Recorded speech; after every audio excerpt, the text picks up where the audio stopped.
Welcome to my show live, everybody. Hey, it's Morris Lilienthal. So most of you know I live here in North Alabama in the Huntsville area, and one of the great things about Alabama is the abundance of great natural resources we have. It is just truly a great place to live, whether you like to hike, fish, animal. There's just all sorts of things to do, and if you've got an interest, you can find the interest. And if you don't like the temperature, wait 12 hours because it will change. So I am excited today to have on as our guest Joy Harris from the Cook Museum of Natural Science to talk about how the museum is focused on educating others in our community about the great natural resources we have. So Joy, again, is the marketing manager and graphic designer with the Cook Museum of Natural Science over in Decatur, Alabama. She's been with the museum almost 5 years. And so I'm excited to have Joy on with us today. Joy, how are you doing? Doing good. How are you? I am doing great. I'm pumped about having you on. I mean, we have such a great place to live and do, and I think sometimes it's kind of like you see, people you go to a new city or town, and they tell you to go to the museum, and you say, "Have you been to the museum?" Or "What do you like about it?" A lot of people say, "Well, I've never been."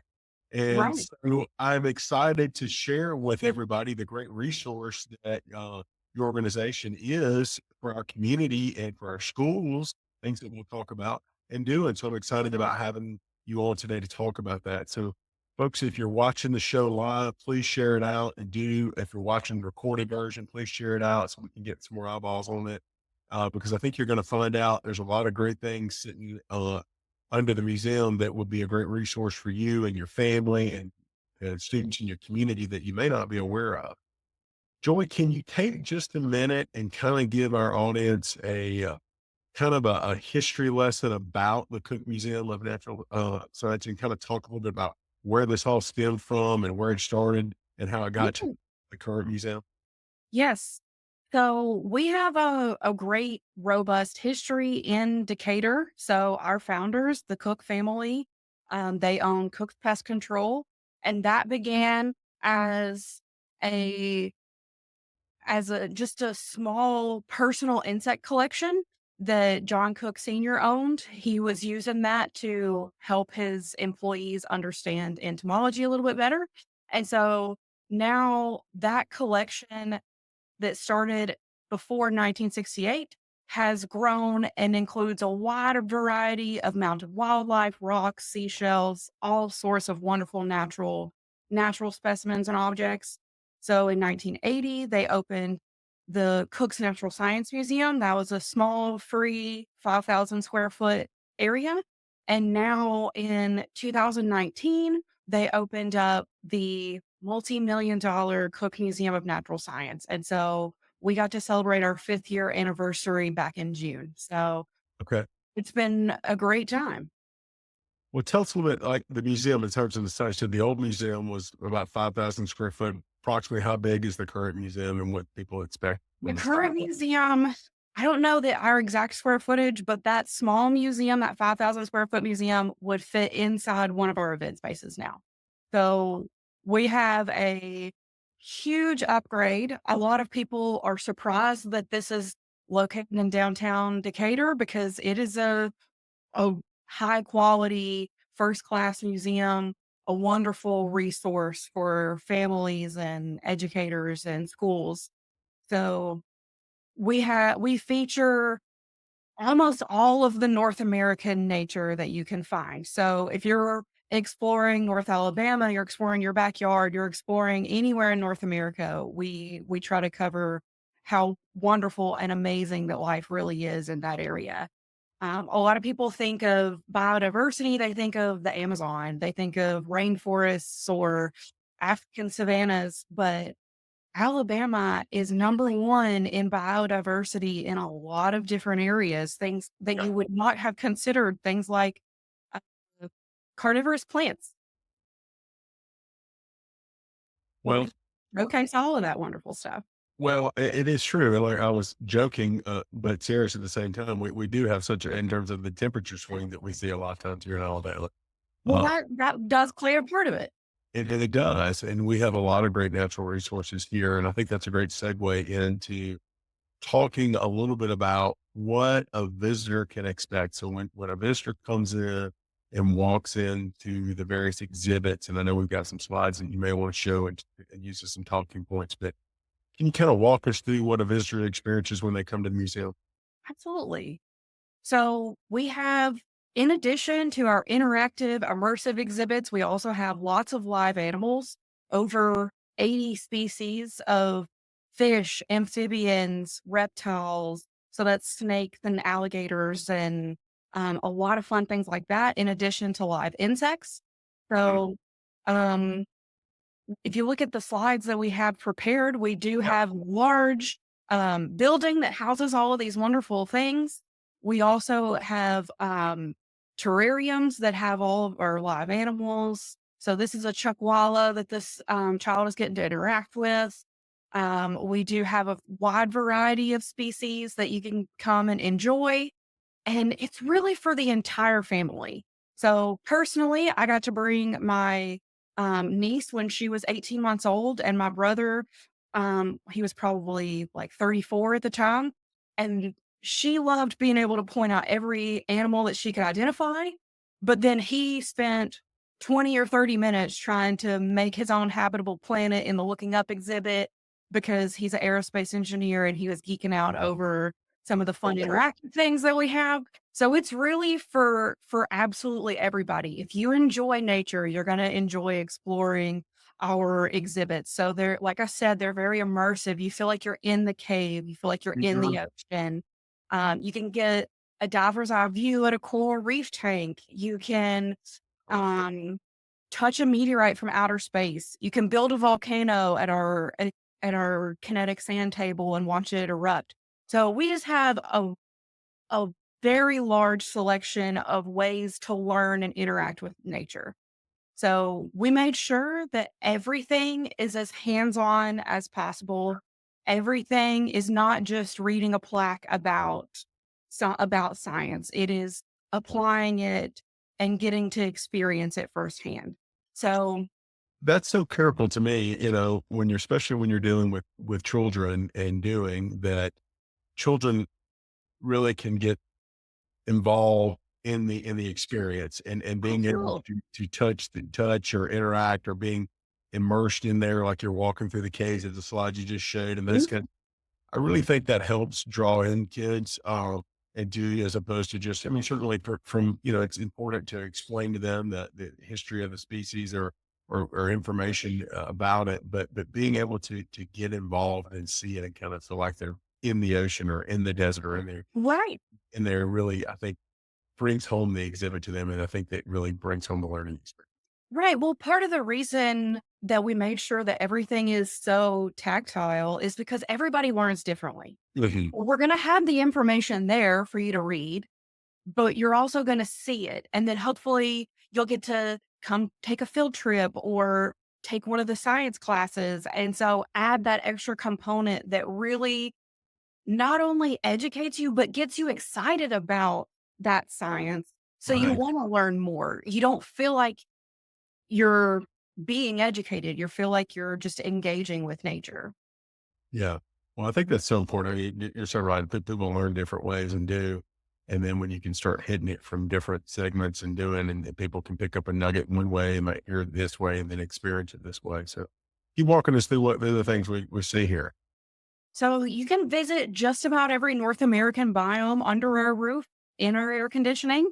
So it's really special. I know that some people really enjoy experiencing nature and they would really rather go outside and see it firsthand than be told about it on a video or through an exhibit. But we're here for when you can't go outside, when you can't explore that desert, when you can't explore the forest. This is this is where you can do that. And Right. so you can come in and get to experience a lifelike cave and experience what it would be like to be in the middle of the forest and see that skunk or that bobcat or that turkey up close so you can understand a little bit more about it. Um, we have our Wonderful World of Insects exhibit that does have lots of live insects. Um, but we're definitely not just a bug museum, even though we have our humble roots in pest control. We do want to showcase how wonderful and amazing life is, so it's appreciated. And so a lot of that can be done through exposure. So when you get to see the spider up close in a safe way, that's behind glass, there's no way that it's gonna, it's gonna touch you, then you have that ability to see the beauty instead of just being. Right. And Yeah. so I feel like that is crucial to what our mission is, to be able to let people see that beauty. So then that is going to correlate to engaging them and exciting them about what they see. Yeah, absolutely. And then if you spark that interest, that may trigger them to go out into the more natural habitat to learn more about it, or to be more open to it, because it may be something that they just never had an opportunity, or didn't think they had an interest in. And then they come to the museum and get immersed in the experience and the hands-on nature of the museum. Yeah. That, "Wow, I think I might like that a little bit more. I might want to learn more about that." And that's really our hope, is that we'll spark some curiosity that they're willing to take further and take the next step to learn more about it. Um, so not only do we have the wonderful exhibits, we have our education classes, we have programming that changes, and we have a great calendar with lots of different fun things to do and learn about. So that really, I feel like it takes all of that to really engage people and get them excited about the natural world. Absolutely, absolutely. And so, so we've got the little, looks like a little larvae, kind of the things that we might experience, with kids, and teaching them about the life Yeah. cycle there. That Uh, one you know, is specifically a play area for toddlers, so it does have a height maximum, and so many members and families love to come and let their kids get some energy out at the little larva, maybe grab a smoothie at the cafe. And that's part of the perks of a membership, is that you don't feel like you have to spend an hour or more to get your money's worth. You can come in for 20 minutes when you're you know, waiting to pick somebody up from school or whatever, and um you can come play at the sand table and leave. So there's a lot of wonderful, perks throughout the museum that members especially get to enjoy. yeah, yeah. Well, are there any other slides that we want to touch on before we kind of go there? Is that, No, I think we're done with those slides. so when we get there, one of the things that struck me with some of the information that you sent over before the interview today was the number of people that are coming to the museum, since the museum opened in 2019. I was Sure. just blown away that a lot of folks have come out and experienced, and I know you'd love for there to be more, but Oh, kind of absolutely. tell folks a little bit So, about how many folks you guys have seen in the last time. and since we opened in 2019, we've seen over 400,000 people. And we would love for that to be even more. The old museum, it from 1980 to 2016, when it closed its doors to make way for the new museum, they saw over 750,000 people. So we would love to exceed that number. Sure. Uh, but we've had over 55,000 students on field trips. That's a lot of yellow school buses pulling up, and kids getting to go through classes, and kids getting to go through the exhibits and see some kids that, hiking is not really on their radar, Mhm. or, and we're just trying to make sure that they're excited about those STEAM concepts, those areas of interest that they will hopefully want to go learn more about. And then that might turn into a love of engineering or math or science of some sort. So Right. it doesn't have to be natural science specific, but we feel like when you start realizing the connections that natural science has, you're going to want to take that further and explore that into other areas. Yeah. Let's dive into that a little bit more. Talk about y'all's interaction, the museum's interaction with a lot of the local schools, and I know you had some interaction with a lot of the the homeschool students and homeschool groups to provide a resource for them for curriculum and for camps and those kind of things. Tell our audience a little bit about that. So we have an in-house education department, and they make our entire science curriculum for all of our classes. That covers all multiple natural science topics. Mhm. They all adhere to state science standards, and so we have regular public classes as for K through or pre-K through 12th grade, but then we also have field trips and educational classes with those field trips almost on a daily basis. Um, so lots of those classes do include dissections for the older kids. So Okay. things like getting to dissect a shark or a squid or a frog or a sea star. There's a whole lot of different ways to learn and dig deeper that way. Yeah. We also have single day camps. We also have multi day camps. So students can explore topics in depth. Things like Aquarist for a day, well, that's for 4th through 8th graders, and that one we do offer it publicly throughout the year, but that one is a really popular field trip that, that schools are coming in and bringing maybe their entire 5th grade, and they're all getting to get a little bit of behind the scenes and understand what it would be like to work as an aquarist or as a herpetologist or as an entomologist at a museum. So all of those will include a dissection. They've got the behind the scenes. They have educational class components that they get to do hands-on stuff like maybe water quality testing or um, learning how to feed and prepare for a reptile habitat and things like that. I think it's great that the hands-on for a lot of folks just really brings things to life and it can really spark that interest. And again, you said it may not be an interest directly in that specific field, but it may spark some other interest in the sciences and do, Right.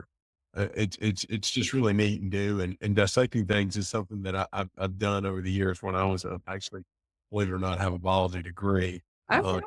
I thought I wanted to be a biology teacher and coach football, and went a different path later on, but I did finish my biology degree. So I think that's so great that y'all have those opportunities because it may be something that these students may not get access to in their schools to do or at home. And so you're giving Right. them an opportunity to experience that on something that they may not normally be able to do. So I think it's great that y'all coordinate with the schools to do that. Yeah, our public classes are mostly aimed towards homeschool students because they are usually during regular school hours. Yeah. And so I feel like, especially things like dissection, I would not want that on my kitchen counter. I wouldn't want that in my home. So this is a great outlet, a resource that we provide the Yes. hands-on activity and the curriculum and everything. And they get to enjoy it and experience it in a different way. So I feel like it is a really great resource, and the homeschool community has really accepted and really clung to those classes. Actually, we're sold out for the entire fall semester, and so we'll have some more openings for the spring semester. But those are usually offered once a month throughout the fall, so September through December, and then we offer them again in the spring, so January through May. And if people are wanting to get more information about the events and calendar and stuff, I think one of the things is maybe check below and you can look on y'all's website. I know that there's a link in there where you can go to the website and find the calendar. Absolutely. So Tell us. cookmuseum.org, and then cookmuseum.org/calendar is gonna have all of our events, all the wonderful upcoming things. So not Yeah. just our classes and camps. And then y'all do a good job. I've been checking out your social media presence, and y'all have Facebook. Looks like We X, do Twitter, Facebook, and Instagram. Instagram, we are on Twitter. We're on LinkedIn a little bit, but that's not gonna give you much of our upcoming events. Yeah, so You they can tell you also check that You can out. also, sign up for our weekly emails. We send out a weekly email just to let you know about our classes, camps, all the wonderful programming that we've got going on, and that you can do that at cookmuseum.org/get updates. Okay, great. Well, check out their website to get more of that information. Check them out on social and just give them a follow, and then I think you'll kind of see a lot of the events and things that are going on and what's happening from week to week. Talk, Absolutely. It's a great way to learn a little bit about us without having to make the drive yeah, or and buy a that ticket. sparks your interest that'll get you in the car to get over to Decatur. Absolutely. Um, talk a little bit about the Cook Museum mining experience. I know that was something you had told me about that sounded really interesting, and I think Onyx Yeah, might like. so we have the brand new Cook Museum Mining Co. that opened back in March. That was part of our 5th year anniversary celebration. So um we have a wonderful mining sluice. So that is a water tower with a nice like tray and it flows through and you can buy mining bags and those are guaranteed to have gemstones and other maybe fossils depending on which size bag you buy. And then you get to use that in the sluice, wash away the dirt, unearth your gems, and then you get to take those home with you. We also have identification stations out there so you can see what you found and identify those. Okay. Um, there's some playground equipment out there. There's some nice uh, picnic tables and stuff, and our tent out there sells Dippin' Dots as well as Yeah. some I was like, our museum store and our cafe don't have the Dippin' Dots, so that was a nice add-on. Yeah, that's a big hit for a lot of the kiddos and probably adults too. Oh, yeah. Well, that's a great addition to the museum and to do, and again, another immersive exhibit that you can kinda get in. And not only bring natural history there, but it also kind of brings an older history of, the early 1800s and people mining for things and do that really kind of brings a lot of different dynamics into that one exhibit. Yeah, it's such a nice hands-on experience, it's outdoors, so it is weather dependent, but it's nice to be able to do it yourself. It Yep. really means a little bit more instead of just purchasing a gemstone or we do have, like, the bags of gemstones, like, loose in the museum store, but those it's just not as exciting when you don't find it yourself and get that excitement of, "What am I gonna find?" and seeing it being uncovered, so it's really a wonderful addition. That sounds great. Like I said, again, it's just interactive and it brings back a perspective that a lot of times we lose because we as adults become more accustomed to modern things and do, but certainly our Absolutely. children and do, and young children don't have an experience of those kinds of things and don't appreciate those things and lose. I remember several years ago, we were staying in a hotel and there was this yellow book on a coffee table in the hotel room. And my son said, "Dad, what's this?" I said, "That's a phone book." But it's a generational thing, and, Right. and so for a lot of, children, this may be something that, of course, most of us haven't ever mined for anything either at our age, but still, it's something that we may have had a better experience for because we watched movies or read books as we got older, and so the experience there and then tying it into the history and natural sciences, I think is just tremendous. Um Talk a little about any upcoming events or things y'all have, that you're coming up here in September and October you wanna tell the folks about? Yes, absolutely. So fall break is right around the corner. We're going to have activities from September 30th all the way through October 19th. So, whenever your fall break is, we'll have something going on.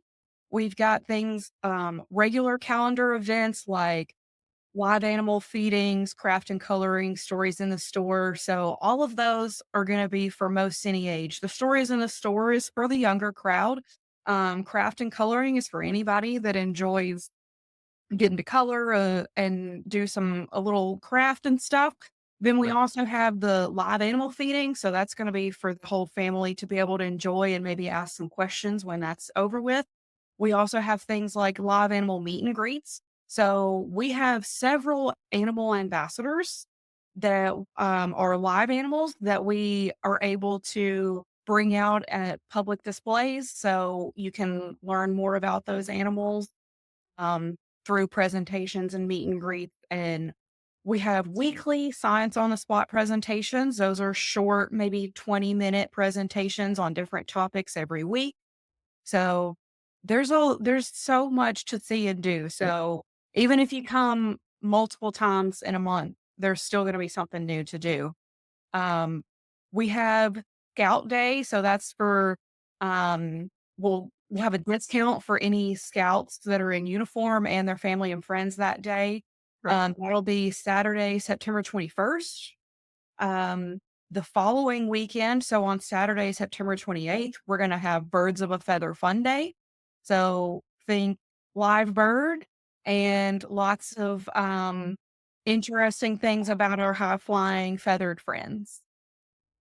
Tell me a little bit about that. So how does that work, Joyce? So if I wanted to bring my son over or my kids over to the museum for one of these experiences or days, do I pay for just that experience, or do I pay for admission for the day and I get the use of the whole museum and the experience? And then what if you have a membership? How does that?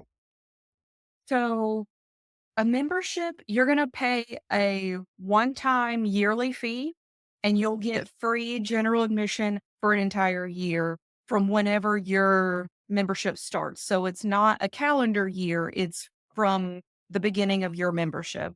Okay, And from today so until September 4th of 2025. actually, you would probably go to the end of September because we don't Okay. make them stop in the middle of the month. So, and we have different membership levels, meaning that you can buy anywhere from an individual to a just for two, a family membership, or family plus. A family plus is going to get three named adults plus five children in for free for a year. Okay. So, if you do not have a membership and you come, for example, you come on Birds of a Feather Fun Day on Saturday, the 28th. That would be you would pay the general admission price, but then you would have access to the exhibits, to all the extra experiences with the Feathered Friends Day. So any of that would be included. The only thing, every once in a while, our classes are separate, our camps are a separate fee. Okay. And then if you want to do the mining sluice experience, you purchase a mining bag, and that would be an additional cost, and those vary from $6 to $50 depending on which size of bag you wanna do. Okay. And So those bags, you could buy the $50 bag and split that between several people. right, Well, it doesn't have to be like one person. right. So in a nutshell, it sounds like if you're a member or you have a family membership and do, then you get full use and the experiences and everything there for the kid that's Yes, for members will days and still have stuff. to pay if they wanna do a class or a camp, but they do, get priority registration for those, which often sell out, and then they also, they members get, a small discount on camps. They also get discounts at Nature's Table and the museum store. So both of those are right in our lobby, and you don't have to have a ticket to be able to enjoy and shop the museum store or come grab a smoothie or acai bowl. Um, that's a nice treat in our lobby at Nature's Table Cafe. It just sounds like you got a lot of great options that if folks want to come and, maybe do a test run and do for a day and for an Really. experience and do, and then, I bet you find that a lot of people would start that way and then they find out that, wow, it might be nice to have this membership and then we can come more regularly to these other So, functions. Yeah. actually, if you come and if you decide that first day you've paid your entry fee for your general admission and you decide that day that you wanna upgrade to a membership, you can turn in your receipt, show us what you've already paid, and then all you have to do is pay the difference Oh, for the wow. for up to the membership. So, that way, it's almost like if you had bought a membership at the very beginning, but you're Yeah. getting in that general admission is helping go towards that membership. I love that idea. That's great. Yeah, It's we like like to make sure that you experience what you're buying before you make the full payment commitment. get a sample there. Absolutely. So it is. It's like a test run, like you said. So talk to us a little bit. So as I understand from what you shared with me before that we went live, is that the the museum is a nonprofit at the 501(c)(3). Talk to us a little bit about how you get your funding and the people that Yeah. work there, and if you need volunteers. Yes. So we have a large bank of generous donors that um, are excited about education like we are, and they want to see more children entering the STEAM workforce. And so we have generous people that and industries that are helping us. We also do get a few grants that we apply for. Okay. but we are a nonprofit, so we rely heavily on donations. Yeah. We do have lots of volunteer opportunities, things behind the scenes, things in front of people. If you want to help with education, if you want to help with animal care or programming or administrative things, we have just a plethora of volunteer opportunities. You can find those at cookmuseum.org/volunteer.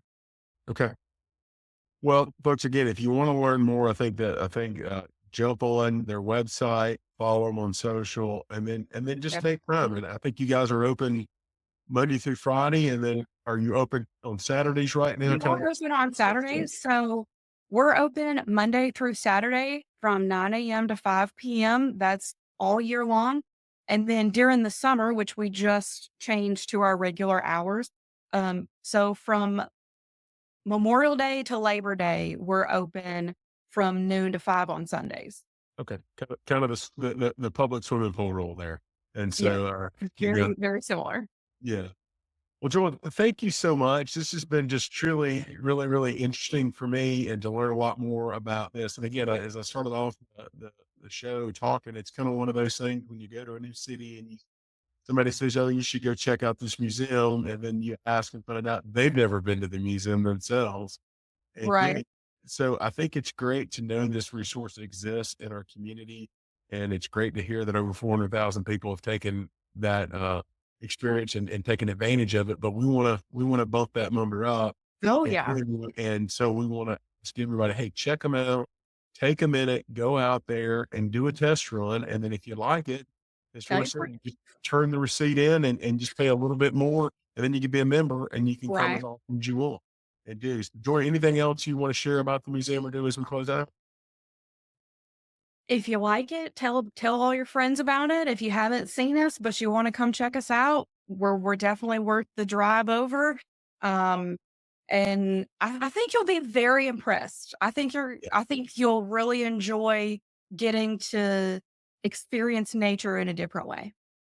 Well, I'm so excited to know this is in our community and proud that it's in our community. Again, we have such a great plethora of natural resources Right. and here, and then to have this to help educate our community and others and do so. It's just a great resource that we all ought to be taking advantage of. Joy, thank Right. you so much for your time, and thank you for what you and folks at the museum are doing to promote STEAM and natural sciences in our community. And I really applaud you and hope that you have continued success. Well, thank you so much for having us. We really appreciate it. Absolutely. Thanks, everybody. Check out the museum and take time to go and give it a visit. And I'm sure you're going to want to join after you do. Thanks again, Joy. Thanks, guys.